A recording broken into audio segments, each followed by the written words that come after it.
माता, लगता है भ्राताश्री आ गए। Shown, shown! भ्राताश्री, कस्तूरी मृग कहाँ है?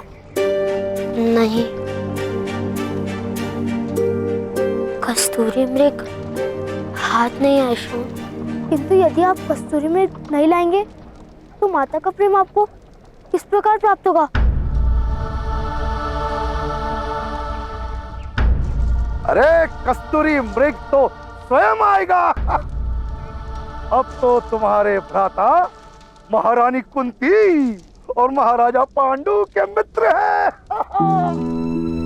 कस्तूरी मृग क्या, अब तो स्वर्ण का कस्तूरी मृग आएगा। चलो भीतर चलो। पता है शोन, महारानी ने तुम्हारे भ्राता कर्ण को अपनी अंगूठी दी है। अब तो तुम्हारी माता ने यदि कर्ण को प्रेम नहीं दिया तो दरिद्र रह जाएंगे और पछताएंगी।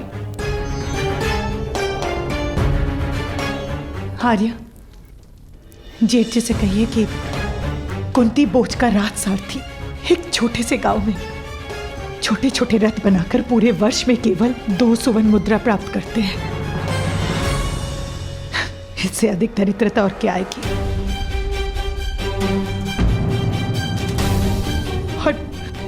और मैंने कहा था उसे कस्तूरी मृग लाने के लिए, मैंने कहा था धनुष उठाने के लिए,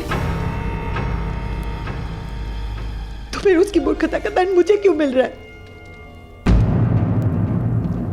संतान की मूर्खता का दोष और संतान की सफलता के लिए प्रशंसा दोनों माता को ही मिलते हैं।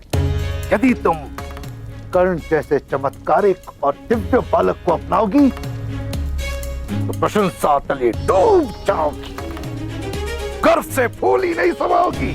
मुझे किसी की प्रशंसा की कोई आवश्यकता नहीं है, और ये दिव्य है ना, तो ये मत भूलिए, दिव्य का स्थान दिव्य लोक में है, देवताओं के बीच में।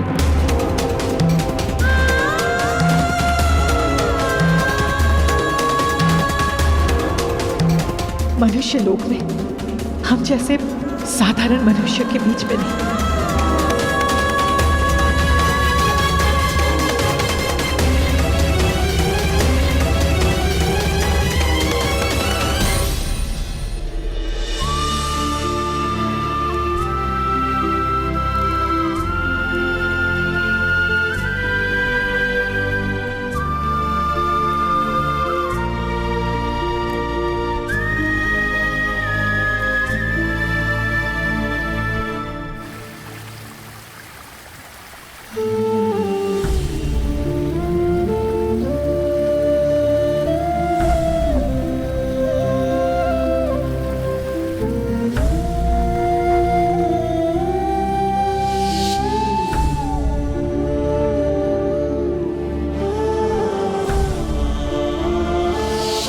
और ये दिव्य है ना, तो ये मत भूलिए, दिव्य का स्थान दिव्य लोक में है, देवताओं के बीच में।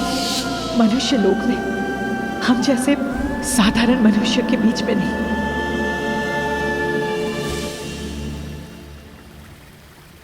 भ्राताश्री, इस प्रकार यहाँ क्यों बैठे हैं? तो कहाँ बैठो शोन? चलिए, क्या आपको पता नहीं यहाँ पिशाच आते हैं? अब मुझे पिशाच से कोई भय नहीं, वैसे भी मेरी मृत्यु होने वाली है। माता ने उचित कहा है, दिव्य का स्थान देवलोक में ही होता है। पर माता का क्रोध तो कल तक उतर जाएगा। नहीं शोन, ताऊ ने कहा था यदि किसी वस्तु से प्रकाश निकले तो वे दिव्य होती है, और मेरे शरीर से भी प्रकाश निकलता है। आपके शरीर में से कहाँ प्रकाश निकलता है? बताइए। ऐसे नहीं निकलता, किंतु जब मैं पर्वत से गिरता हूँ तब पूरे शरीर से प्रकाश निकलता है। अवश्य मेरी मृत्यु अब निकट है, उससे मुझे कोई हानि नहीं होती। तो दिखाइए। मृत्यु? अरे नहीं, प्रकाश। चलो दिखाता हूँ।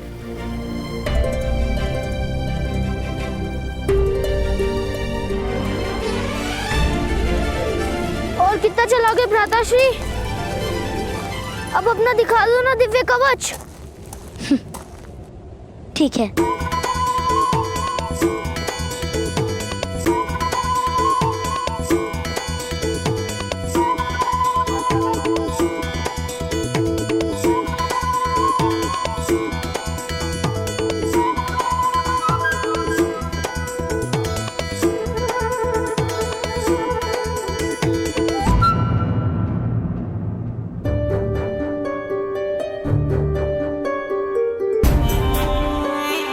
आश्चर्य है, अब कवच नहीं निकल रहा। यदि कवच प्रकट होता तो कितना सुख मिलता ना। उस कवच के कारण पर्वत से गिरने पर भी मुझे कोई घाव नहीं हुआ था, रक्त भी नहीं निकला था। मैंने कहा ना, दिव्यता थी। हम सारे मित्रों को कवच दिखाते, सब आपसे भयभीत हो जाते। मैं मृत्यु से पहले स्वयं राजा की एक बार रक्षा भी कर लेता। हाँ, यदि राजा के सामने कोई सिंह आ जाता तो आप उसका जबड़ा चीर देते और मैं उसके कान खींच लेता। किंतु तुम्हारे शरीर से कहाँ कवच निकलता है? मैं प्रयास करता हूँ। आप मेरे भ्राताश्री हो ना, तो आपके और मेरे हाथ और पैर समान है, तो कवच क्यों नहीं हो सकता? किंतु अभी कवच नहीं प्रकट हो रहा है ना शोण?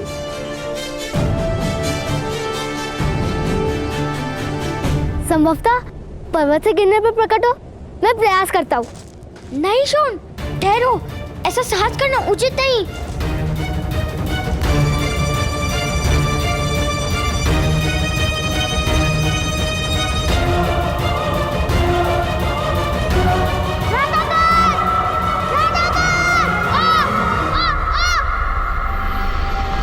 रक्षा कीजिए।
भ्राताश्री के शरीर से कवच प्रकट होता है।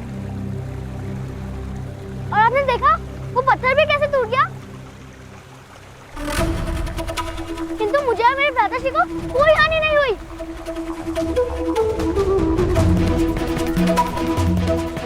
माता, अब तो देखा मैं दिव्या हूँ ना।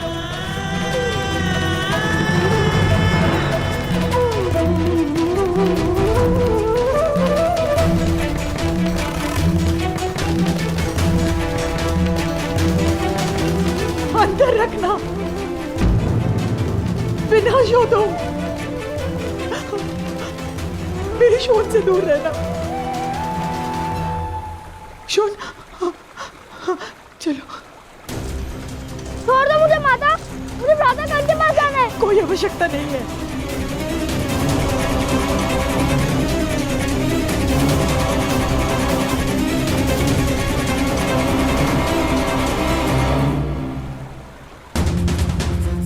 राधा कान दिव्य है माता, क्या आपने उनको दिव्य कवच नहीं देखा? अब हमें कोई हानि नहीं होगी। कर्ण स्वयं हानि है शोण। यदि तुम उसके साथ रहे तो तुम पर भी विपदा आ पड़ेगी। तुम क्यों नहीं समझ रहे हो शोण? कर्ण का कवच केवल उसी की रक्षा कर सकता है, किंतु वो हम सबके लिए मृत्यु का कारण बनेगा।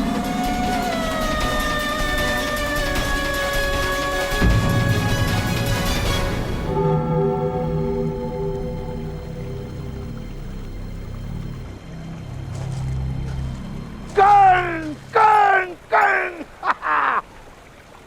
तुमने तो अपनी दिव्यता बता दी। अब एक और दिव्य रथ बनाने में मेरी मदद करोगे?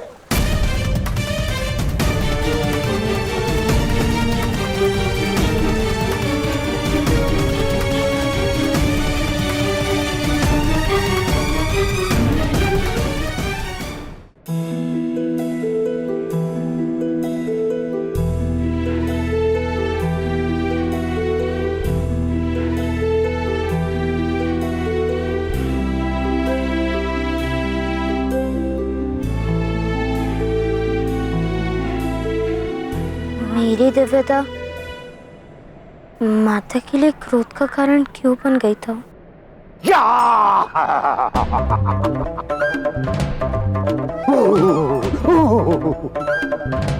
तुम्हारी माता भयभीत हो गई होगी। हमारी दिव्यता तो प्रेम का कारण है पुत्र। किंतु माता को मेरी दिव्यता से प्रेम नहीं हुआ था। दिव्यता और प्रेम का कोई संबंध नहीं होता पुत्र।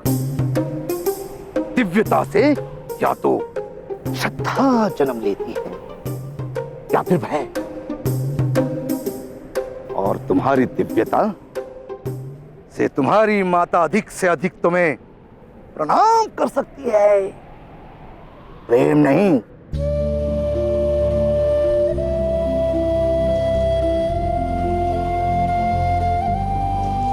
माता से प्रणाम की अपेक्षा किस बालक को होती है ताऊ?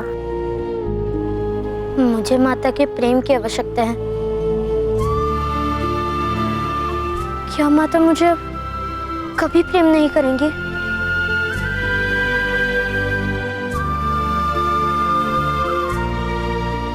नहीं नहीं पुत्र नहीं,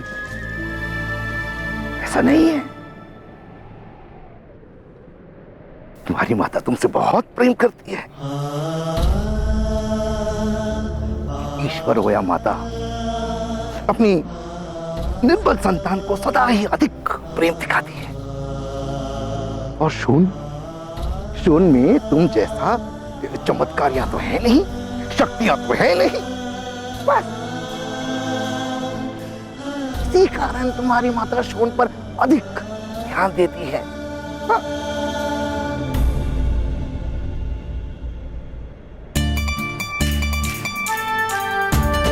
यदि ऐसा है तो मैं शोन को भी मेरे समान शक्तिमान बना दूंगा। फिर माता हम दोनों को एक समान प्रेम करेंगी।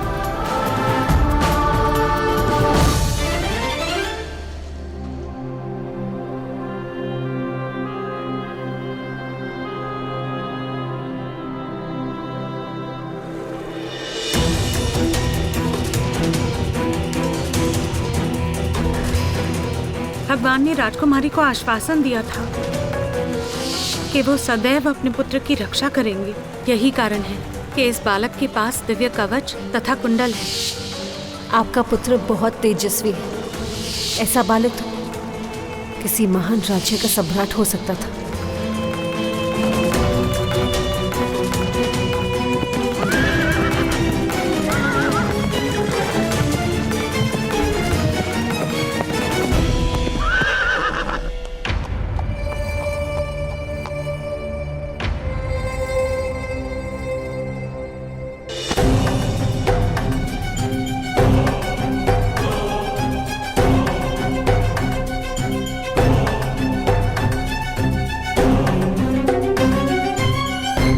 प्रणाम मध्यम महोदय। मेरे अश्वों को आज जल नहीं पिलाया तुमने। क्षमा कीजिएगा, किसी काम में व्यस्त हो गया था। मैं अभी जल पिला देता हूं। किस काम में व्यस्त है अधिरथ, बहुत अच्छे से जानता हूं मैं। स्वयं अपनी आंखों से देखा है मैंने।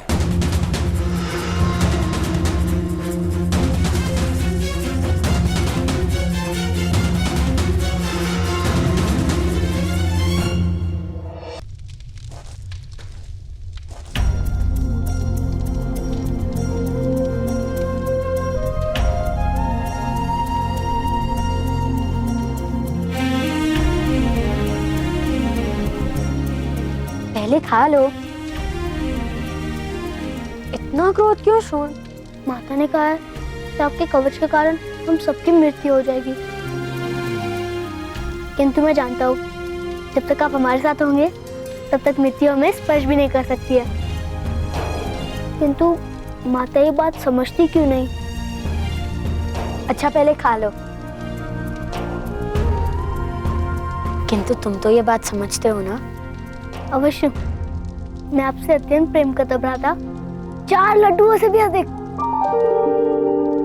किंतु माता आपसे प्रेम नहीं करती, यही कारण है कि माता ये बात समझती नहीं। शीघ्र ही माता मुझसे प्रेम करने लगेगी।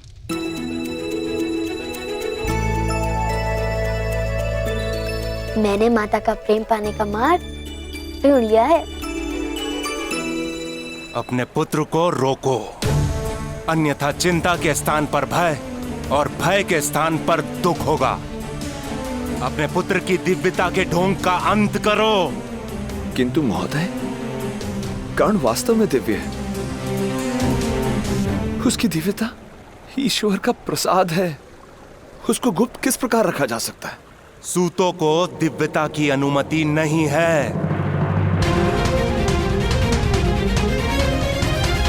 ईश्वर का प्रसाद जात पात नहीं देखता महोदय। यदि ईश्वर का प्रसाद है तो उसे मंदिर में बिठाओ और गर्भगृह का द्वार बंद कर दो, तब उसका नमन किया जाएगा।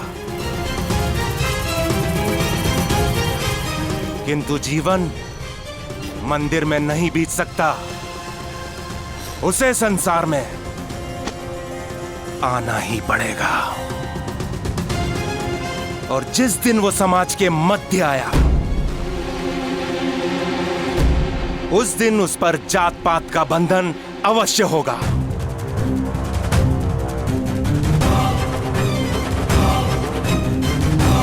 स्मरण रहे अधिरथ, यदि तुम्हारे पुत्र ने शक्तिमान बनने का प्रयास भी किया तो परिणाम बहुत गंभीर होगा।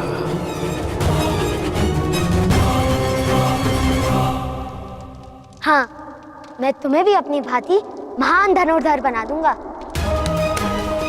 उसके पश्चात माता का प्रेम मुझे भी प्राप्त होगा।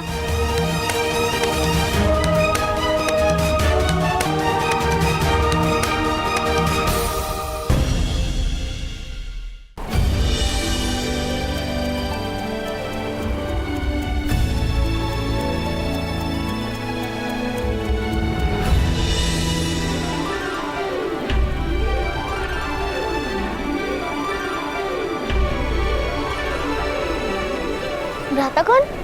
आप मत्स्य को लक्ष्य बना रहे हैं? मत्स्य को नहीं, मत्स्य के मध्य जो पत्थर है उसको।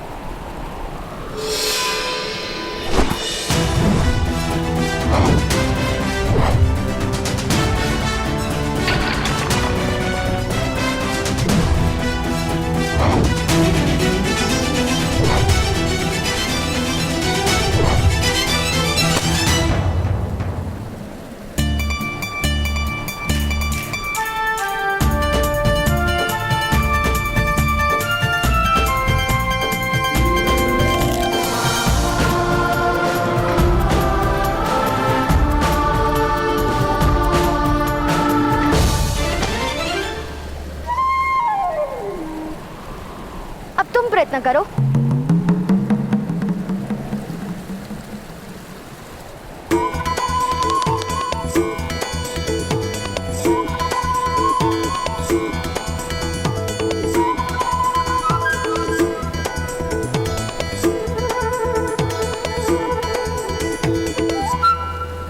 प्रकार धनुष उठाओ, इस प्रकार प्रत्यंचा खींचो, अपने नेत्र केवल लक्ष्य पर रखो और पवन की दिशा देखो। स्थल संधान करते समय मस्तक थोड़ा सा नीचे और हाथ ऊपर होने चाहिए। ना मस्तक मेरी आज्ञा मान रहा है, ना हाथ और ना ये धनुष। मुझे लगता है मेरे कारण आपको माता का प्रेम कभी प्राप्त नहीं होगा। प्रयत्न करते रहो शोन, उस प्रयत्न से क्या लाभ होगा उसकी चिंता छोड़ दो। जाओ शोन, अब तुम फिर से प्रयत्न करो।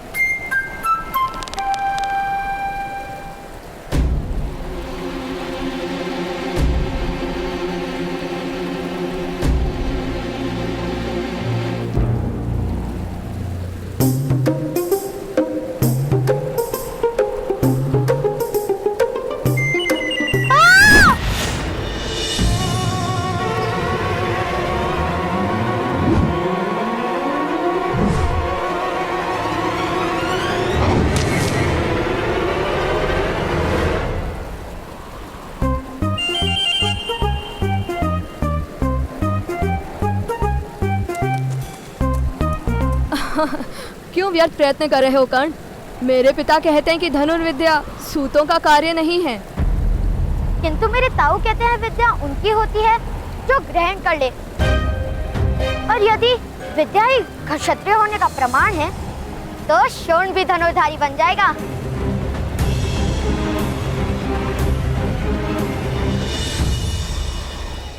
कर्ण के सामर्थ्य को समाज स्वीकार नहीं करेगा। सामर्थ्य कभी स्वीकार की याचना नहीं करता, नए समाज की रचना करता है। प्रार्थना नहीं, परिवर्तन करता है।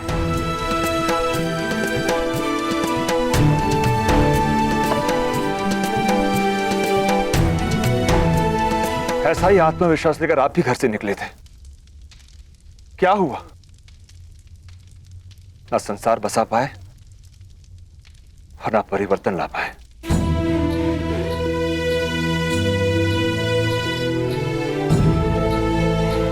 क्योंकि मुझ में सामर्थ्य कम था। किंतु कर्ण दिव्य है, वास्तव में दिव्य है। अवश्य किसी देवता का प्रसाद है ये तुम्हारा सौभाग्य है कि कर्ण ने तुम्हारे घर में जन्म लिया है। कर्ण वो है जो समय को बांधेगा, जो इतिहास का निर्माण करेगा, जो समाज में परिवर्तन लाएगा। मूर्खतापूर्ण बात मत करो। क्षत्रिय तो जन्म से ही होता है। तो क्या क्षत्रिय विद्या लेकर जन्म लेते हैं? हाँ अवश्य, इसीलिए तो कहते हैं धनुर्विद्या पर क्षत्रियों का अधिकार है।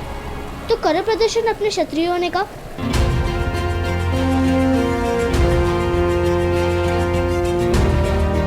उस पेड़ से फल लाकर दिखाओ। मत्स्य के मत से तुम्हें अपने बाण का मार्ग बनाना पड़ेगा।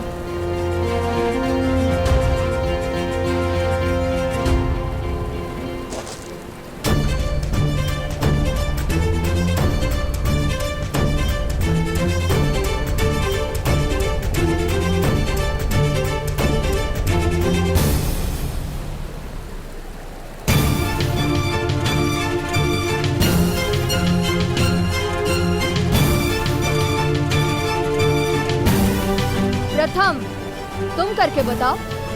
किंतु शोण अभी क्षत्रिय नहीं बना, उसकी विद्या भी पूर्ण नहीं हुई। किंतु तुम तो क्षत्रिय हो, तुम तो विद्या लेकर जन्मे हो। तुम ही लक्ष्य भेद कर दो। नहीं, मैं लक्ष्य भेद नहीं कर सकता। अर्थात तुम क्षत्रिय नहीं हो। तुम क्या मेरे साथ प्रतियोगिता करोगे? पहले तुम मेरे भ्राताश्री को पराजित करके दिखाओ।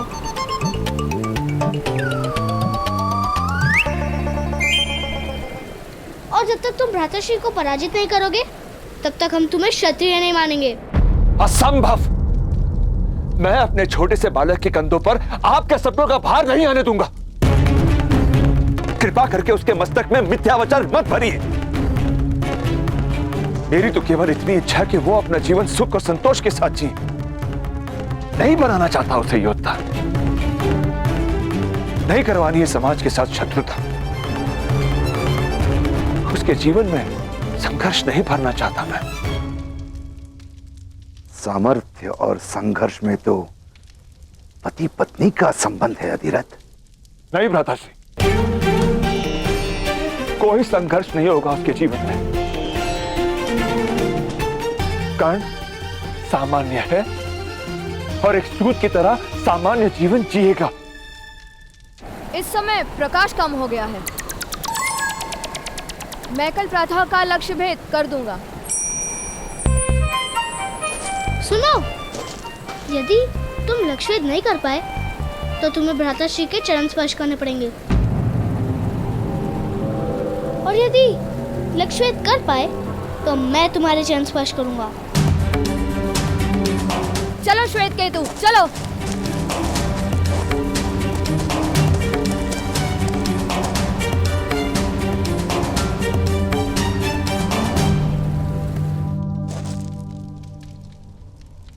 एक सूत के हाथ में रथ की धुरा होती है, धनुष नहीं। ताऊ ताऊ, वो उत्तम है ना? हाँ, कल प्रातःकाल उस उत्तम के साथ भ्राताश्री की प्रतिस्पर्धा निश्चित हुई है। आप चलेंगे ना हमारे साथ? भ्राताश्री और उत्तम धनुष से लक्ष्य भेद करेंगे, और जब उत्तम पराजित हो जाएगा तब वो भ्राताश्री के चरण स्पर्श करेगा। अरे वाह! ये क्या प्रलाप कर रहे हो तुम? कोई प्रतिस्पर्धा नहीं होगी, कोई लक्ष्य भेद नहीं होगा। किंतु पिताश्री, यदि प्रतिस्पर्धा नहीं होगी तो भ्राताश्री को उस उत्तम के चरण स्पर्श करने होंगे। तो कर्ण चरण स्पर्श नहीं, बड़ी बात करेगा।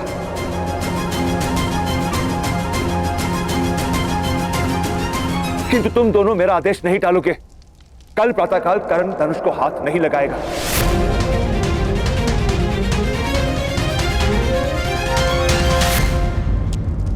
पिताश्री, कल प्रातः काल मुझे आपके साथ आने का आदेश दीजिए ना। क्यों पुत्र, सेना निरीक्षण में तुम्हें क्या रुचि? मुझे चरण स्पर्श करने में रुचि नहीं। मैंने एक भूल कर दी पिताश्री। जाओ। मेरे सम्मान पे प्रश्न हुआ तो मैंने प्रतियोगिता को स्वीकार कर लिया। भूल से कल प्रातः काल मेरी कर्ण के साथ धनुष विद्या की प्रतिस्पर्धा है। मेरी हार निश्चित है। वो सूत पुत्र अब भी ये साहस उसके पिता को चेतावनी दी थी, फिर भी यदि उसने कल धनुष का स्पर्श किया तो जीवन भर उस साहस के लिए पछताएगा।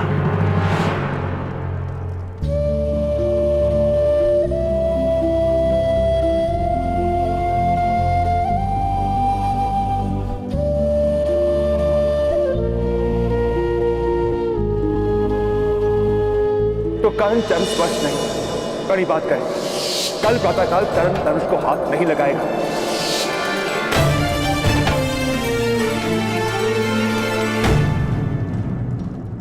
तुम्हारी ओर से मैं उत्तम के चरण स्पर्श करूंगा। शोन,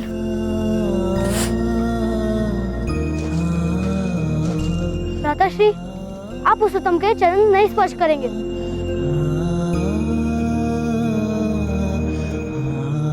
आपको प्रतियोगिता करनी ही पड़ेगी।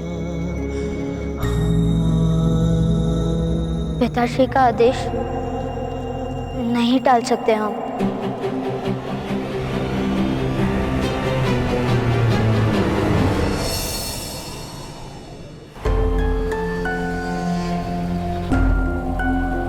वो सूत पुत्र नहीं आएंगे। क्षत्रियों से प्रतियोगिता करने का साहस सूत पुत्र में नहीं होता पुत्र, और चरण स्पर्श करने की संभावना से वो कर्ण भयभीत हो गया होगा।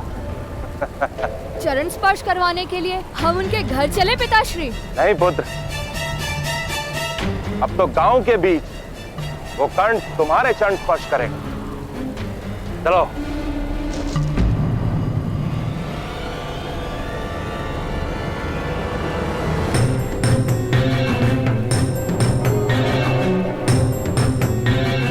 चलिए भ्राता, बाहर चलते हैं। प्रतियोगिता को स्वीकार किया है तो उसे पूर्ण भी करना होगा। पीछे नहीं हट सकते हम। तुम पर लांछन लगेगा।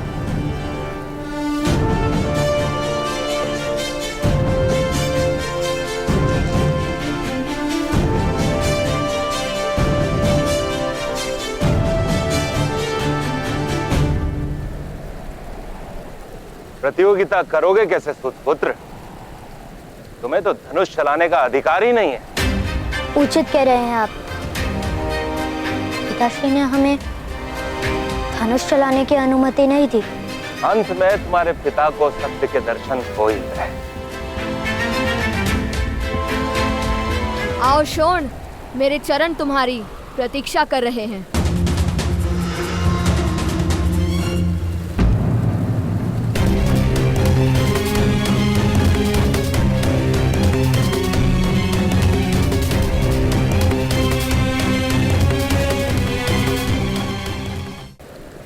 उत्तम, यदि तुम्हें आपत्ति ना हो तो शोण के स्थान पर क्या मैं तुम्हारे चरण स्पर्श कर सकता हूँ? नहीं भ्राताश्री, आप उत्तम के चरण स्पर्श नहीं कर सकते। मैं ही उत्तम के चरण स्पर्श करूंगा। अरे दोनों ही कर लो।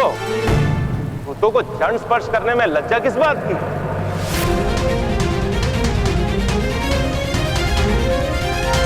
क्षत्रियों के चरण स्पर्श करके अपने वास्तविक स्थान को स्वीकार करो।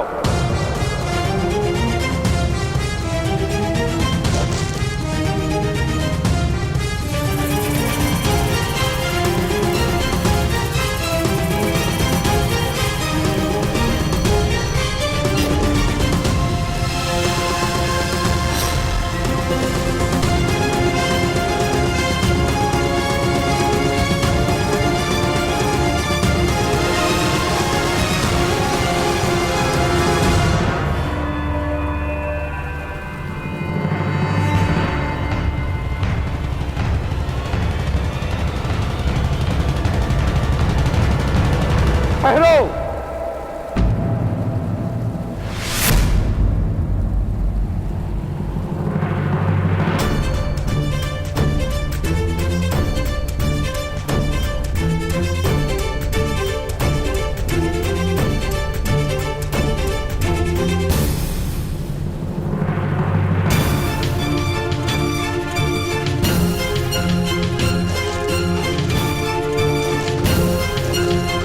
जाओ पुत्र।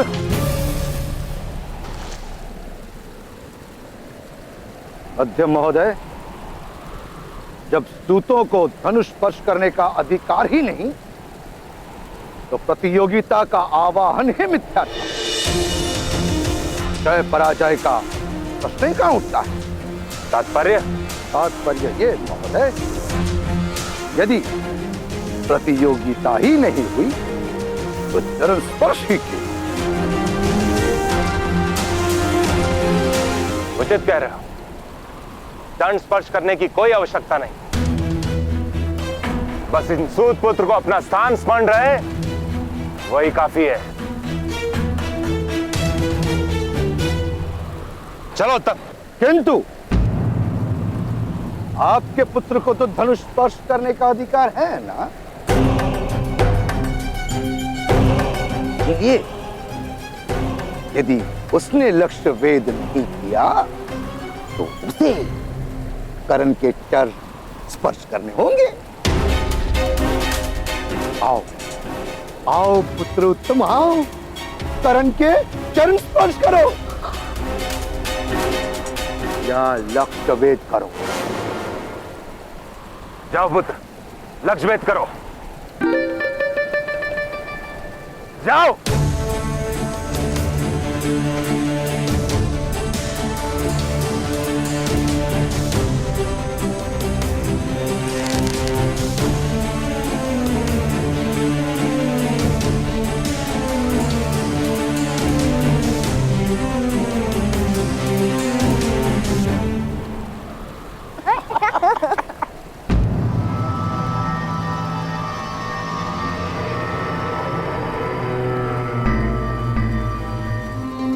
मध्यम महोदय, दीजिए करण को अनुमति।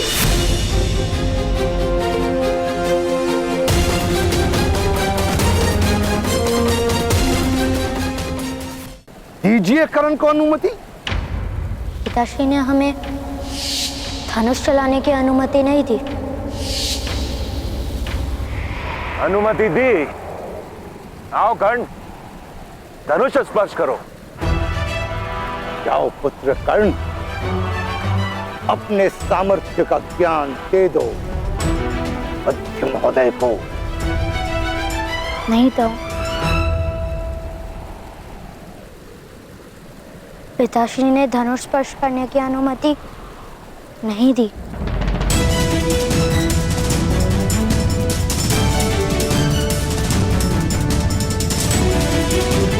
पुत्र कर्ण, ईश्वर ने 2 हाथों के साथ 2 पैर भी तो दिए हैं।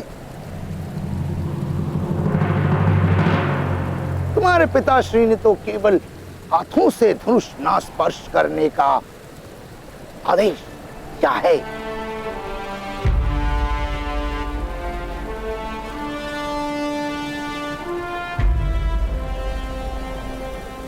दिव्य दृष्टि से बाण शक्ति से जीते ये सारा रण, शांत चित्त धरे आत्मबल भरे जीते हर बाधा कर्ण।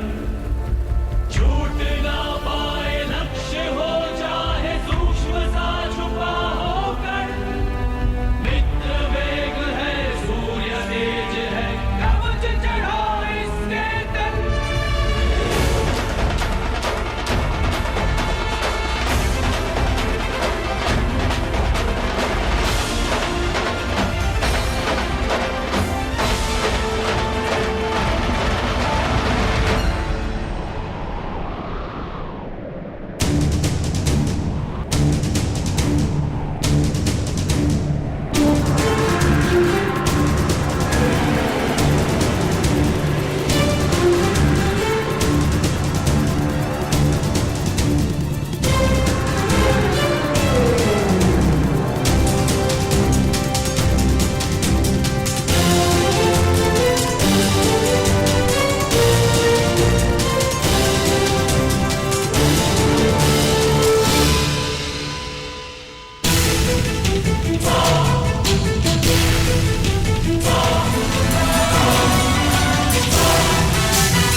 अब भ्राताश्री के चरण स्पर्श कीजिए।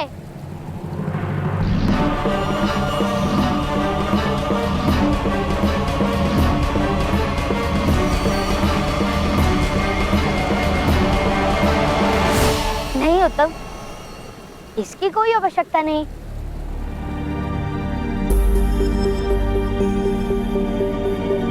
ये तो हम मित्रों की चेष्टा थी ना। तो तुम इन सूतों को विद्रोह करना सिखा रहे हो? नहीं मध्य महोदय, मैं तो केवल इनके सामर्थ्य को आत्मसम्मान का ज्ञान देता हूं।